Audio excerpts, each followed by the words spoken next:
Assalamualaikum warahmatullahi wabarakatuh. Kenalkan saya Muhammad Indonesia Prayosa dengan NPM 2001 dari Fakultas Teknik Produksi Teknik Elektro dengan peminatan tenaga listrik Universitas Indonesia.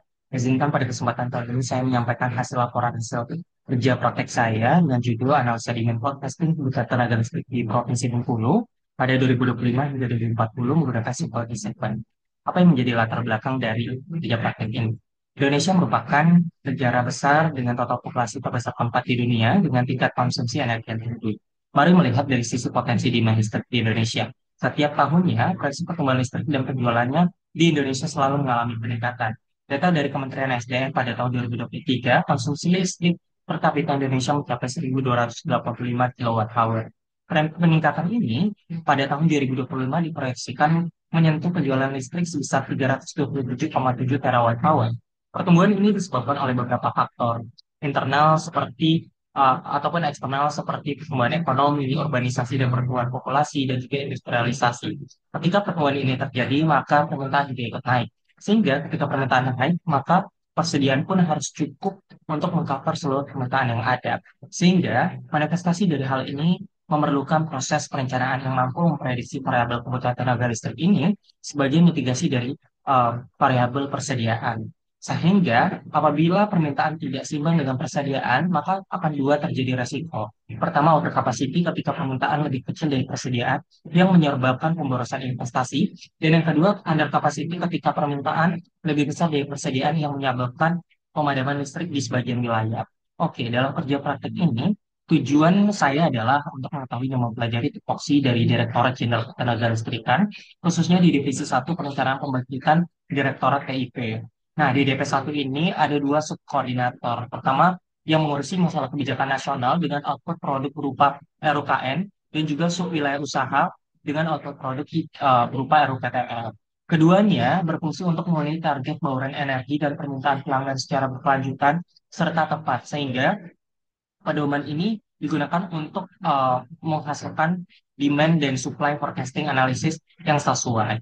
Apa yang menjadi case study dalam kerja praktek ini? Saya mengambil provinsi tempat kelahiran saya, Provinsi Bengkulu, yang merupakan salah satu provinsi terbesar di Pulau Sumatera dengan indeks kemiskinan yang cukup tinggi.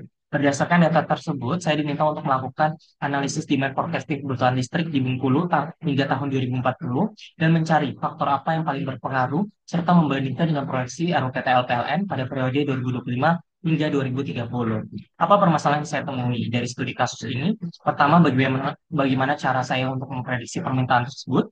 Lalu apa saja faktor utama dari perubahan permintaan tenaga listrik tersebut? Dan bagaimana error yang dapat ditemukan dari hasil RUPTL PLN tersebut? Oke, ada beberapa dasar teori yang digunakan untuk mendukung kerja praktek ini. Pertama, STL atau sistem tenaga listrik. Kita tahu bahwa STL merupakan sebuah sistem kompleks yang terdiri dari pusat pembangkit, transmisi, dan juga distribusi yang fungsinya untuk menyalurkan daya dari pusat pembangkit ke pusat-pusat beban. Ada beberapa prinsip dalam perencanaan sistem tenaga listrik. Pertama, kita harus mempertimbangkan aspek demand dan supply supaya mencapai keseimbangan. Yang kedua, aspek keandalan sistem, dan yang ketiga, efisiensi biaya. Karena meskipun kita mengedepankan aspek keandalan sistem, namun efisiensi juga harus tetap diperhitungkan. Lalu teori mengenai rencana kebijakan pada kerja praktek ini ada dua output rencana kebijakan yang dikaji. Yang pertama adalah RKN atau Rencana Umum Tenaga Listrikan Nasional yang merupakan dokumen perencanaan jangka panjang dan mengacu pada kebijakan energi nasional. Fungsinya juga dua. Pertama, pedoman pembangunan infrastruktur listrik, dan yang kedua, memastikan keseimbangan. Lalu yang kedua adalah RUPTL atau Rencana Usaha Penyediaan Tenaga Listrik yang merupakan dokumen perencanaan beberapa tahun. Sebenarnya tergantung situasional apakah diperlukan untuk diperbarui ataupun tidak.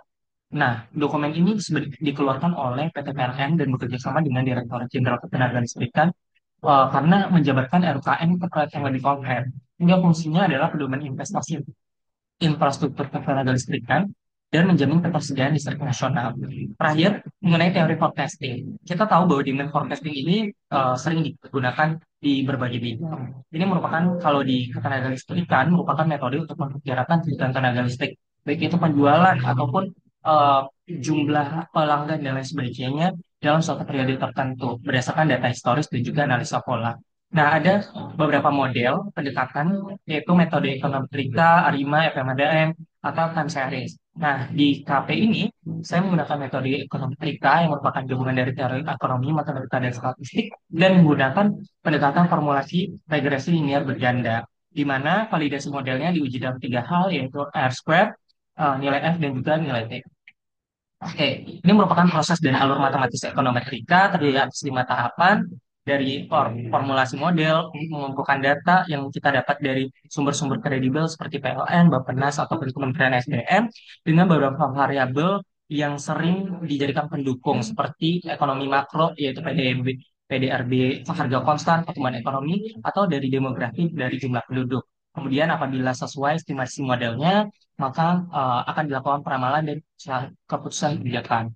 Oke, selanjutnya metodologi pada kerja praktik ini, proses peramalan kita gunakan sebuah software aplikasi berbentuk Microsoft Excel Acting yang dikembangkan oleh Jepang, nama Simple I atau Simple Econometric Simulation System. Nah, Simple I ini terdiri dari tiga bagian secara arsitektur, ada input data, kemudian permodelan, lalu simulation. Nah, bagian permodelan ini ada tiga parameter yang dijadikan penilaian atau uji validasi, yaitu R square, DW atau Darwin-Watson, dan juga T-value yang standarnya adalah seperti yang terlihat pada layar. Oke, selanjutnya kita langsung ke studi kasus. Nah, studi kasusnya pertama saya akan menjawab bahwa Bengkulu itu merupakan salah satu provinsi di Pulau Sumatera dengan potensi utama dari ketenaga listrikannya itu utamanya adalah perairan dan juga panas bumi. Provinsi ini tuh terkoneksi dengan dua sistem tenaga listrik. Ada sistem interkoneksi 150 kV dan juga sistem ISOE 70 kV. Nah, beban puncak tertinggi di Bengkulu itu terjadi pada tahun 2020 yaitu 176 megawatt hour. Sebenarnya hal ini terjadi karena waktu itu kan pandemi dan pola konsumsi listrik di Bengkulu ini masih didominasi oleh aktivitas rumah tangga. Sementara untuk industri, bisnis, dan komersialisasi itu stagnan di angka 0,2%. Nah, namun dari proyeksi beberapa tahun yang dilakukan oleh PLN, listriknya itu meningkat setiap tahun dengan pertumbuhan 6,63%. Oke, untuk case study-nya kita akan melakukan prediksi ini dengan menggunakan pendekatan Simply. Oke, pertama hal yang saya lakukan adalah mengumpulkan variabel-variabel, baik itu independen ataupun dependen. Variabel independen itu adalah variabel yang akan menjadi variabel pengaruh terhadap variabel dependen. Di sini ada tiga, ada populasi penduduk, PDRB harga kontan, dan juga harga tarif listrik. Yang saya dapatkan, kalau populasi penduduk ini ada data yang dikeluarkan oleh BPS hingga 2050, PDRB harga konstan menggunakan sistem pendekatan asumsi moderat pertumbuhan ekonomi nasional pasca pandemi itu 6,05% dan harga tarif listrik itu berdasarkan kenaikan rata-ratanya di 1,2%. Sementara variabel dependennya konsumsi listrik itu didapatkan dari data historisnya PT PLN lewat RUPTL yang pernah dikeluarkan. Nah, melalui data-data ini selanjutnya diinput di dalam Simple I dengan 7 skenario. Nah, ini merupakan contoh dari tampilan Simple I-nya, di mana di sini ada 7 skenario dengan tiga jenis variabel dan independen. Oke, selanjutnya setelah dimasukkan ke dalam Simple I, akan dihasilkan model summary dan model equation seperti sebagai berikut. Nah, kita langsung aja di hasil analisis parameternya terlihat bahwa idealnya dideterminasi atau R-square itu idealnya 0, lebih dari 0,7. Sehingga yang memenuhi itu hanya skenario 3, 5, dan 7. Di mana yang paling bagus itu di skenario 5 di 0,98. Kemudian di UJT atau signifikansi parameter di skenario 1, 2, 3, 5 semua parameter signifikan. Di mana P itu lebih kecil dari 0,005.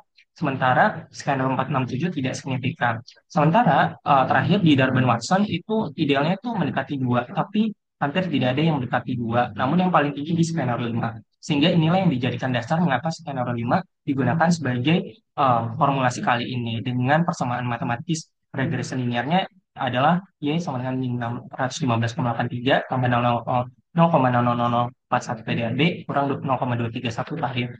Nah, hasil peramalan skenario-nya itu akhirnya menjadi seperti ini dengan pendekatan ekonomi 6,65%, PDRB dan tarif dengan parameter PDRB dan tarif listrik yang paling bertarung, dapat dilihat bahwa proyeksi pertumbuhan konsumsi listrik di Bengkulu itu akan 9,02%. Ini hasil peramalan RUPTL ditemukan error 14,25%. Sekian dari saya. Terima kasih. Wassalamualaikum warahmatullahi wabarakatuh.